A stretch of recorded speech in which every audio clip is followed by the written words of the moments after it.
Hey everyone, tonight I wanted to talk about my first ever protest, and by the way, it was peaceful.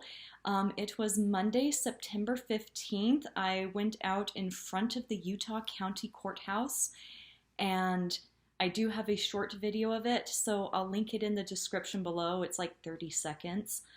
But it was just only like me and my friend, and he also witnessed well, what happened to Charlie Kirk, like I did.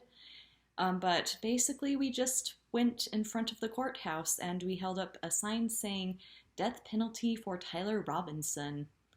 So, for those of you who are unfamiliar with the layout of Provo, Utah, the courthouse is on a busy road, and I went out I went out there during busy traffic time, so like rush hour, and I got five honks from cars going by, and one lady even yelled out the window, "I hope he does too."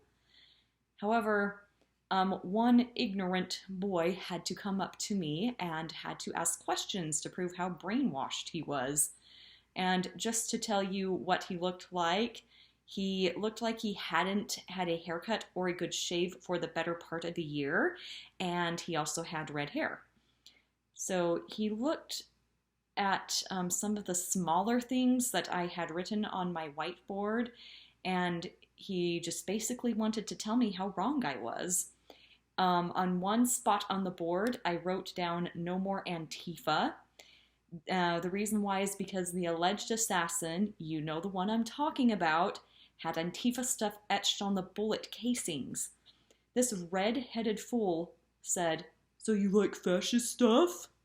My reply was, "No, I don't like fascist stuff. I hate that Tyler Robinson liked Antifa." And side note, Antifa is actually more fascist than anti-fascist ideals, but more on that in a future video. And then he prodded more before I said that Tyler Robinson had Antifa stuff on his bullets because he thinks Trump is a fascist. The guy said, "He is." And I said, if that were true, he would have had 4 more years in the presidency instead of Biden coming in. And knowing that he lost that argument, this guy said, "You have a life for a life on the board. Are you Christian?" And I said, "Yes." And he replied with, "You should read your book. Jesus did away with that." I said that I also believe people should be safe, and if it means a killer has to lose their life, so be it.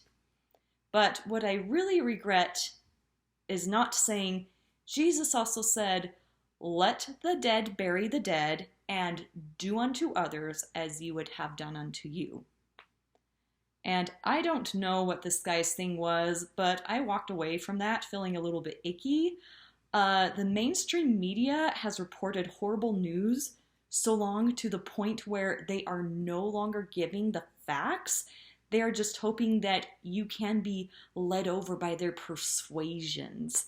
And the first debate with this guy, like the one where he was asking about Antifa stuff, once I said a simple fact about what a fascist is, the debate stopped.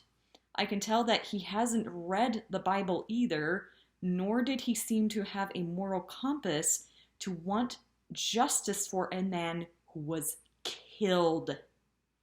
Hopefully, if there are any other ways I can use free speech, it will go better than this. Signing off.